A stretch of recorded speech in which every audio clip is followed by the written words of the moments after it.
We're looking at the stages of grief, and we started by looking at the denial stage, where we said sometimes someone may have difficulties in accepting that the loss is real. So anytime that you are not accepting that the loss is real, we say that you're in a denial stage. And many a times I've said it and I've repeated it, and I know it will be coming up and again. I keep saying that sometimes these stages of grief, it's not a must that they're supposed to follow each other. No, grief has no protocol. There is no protocol in grieving. The next stage that we tend to think that follows the denial stage is the anger stage. But one thing I'll tell you is, I have said this time and again, it depends. It depends with the information you have. Sometimes it depends with the relationship you had. There are so many factors that are attached to the way you're going to grieve after loss or before loss, and there are very many factors attached to what stage is going to start.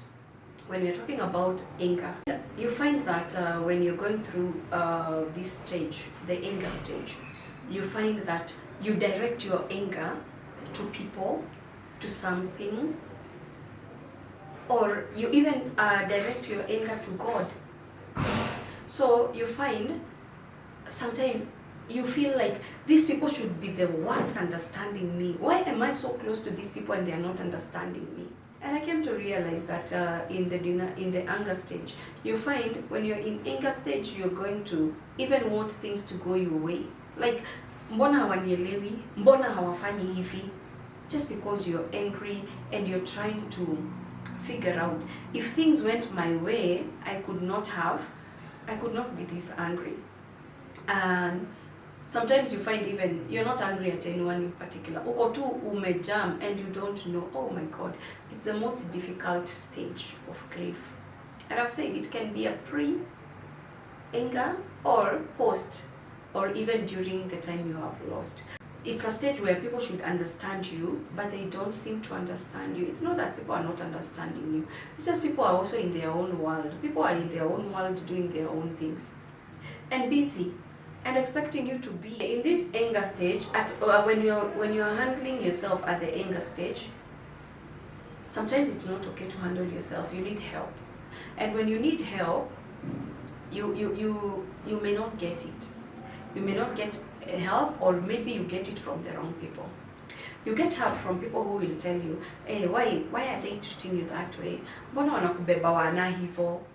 Just because you find yourself like you're so angry, you need help, you need to do something, but this one is not happening at this particular time. So you may find anger stage, maybe it takes a lot of time, because there are people who are not understanding you. You had expectations, the expectations have not been met. If you didn't have expectations, you were just figuring out, could so and so not understand me? Could so and so not help me?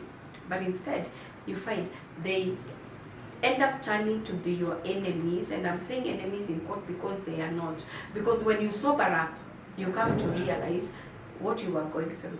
But one thing is that anybody who is surrounding someone who is grieving, the only thing that you need to do is to give a shoulder for this person to lean on.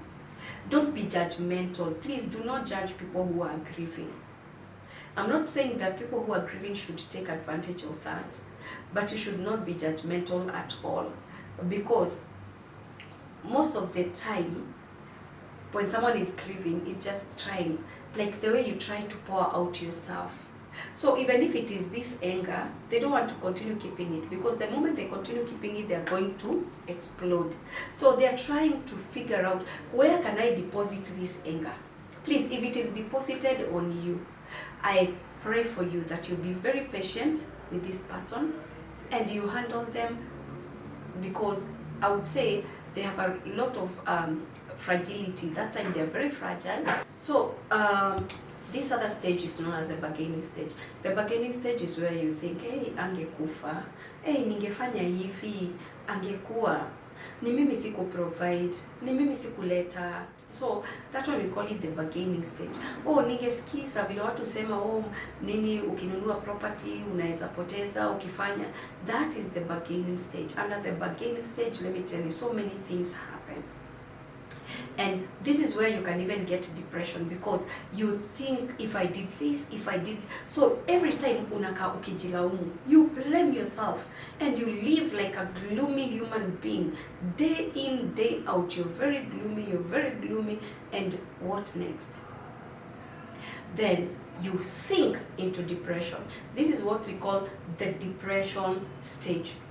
When you are in the denial stage, you are in the anger stage, you have not gotten into depression. And I've said, these stages, they have no protocol. Sometimes one can come earlier than the other. Keep that in mind as we continue. So what happens at the depression stage? At the depression stage, it's a very bad stage. It is a stage where you feel that you don't want to express yourself before people. You don't want to meet people. You have complex emotions. I mean, very deep emotions. Attachments zinaisha kila kitu. It's very complex. Please, at all costs, by all means, try to avoid this stage. This is a stage where you find yourself crying. You find yourself, maybe you've started getting stomach ulcers. You find yourself with non-stop headaches. You find yourself, you don't want to talk to anyone. And this is a stage where when you get in there, coming out will be very difficult, because you need psychosocial support to help you get over it. You need, maybe if it is very complex, you need to be put into antidepressants.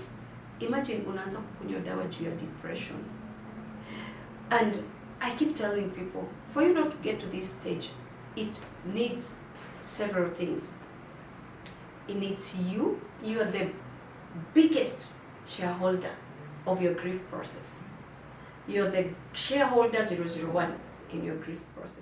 You just need to be the shareholder number one, to accept things the way they are, to do the things that you believe that you can be able to do, and leave out what you cannot be able to do. Don't be a jack of all trades, like you want to handle everything every time and with everyone.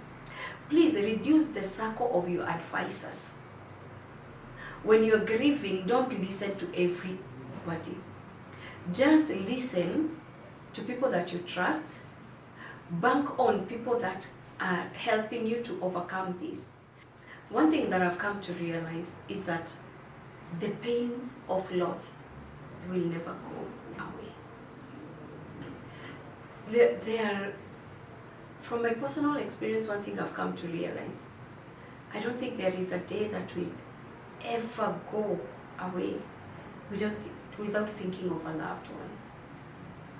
There are good memories and bad memories.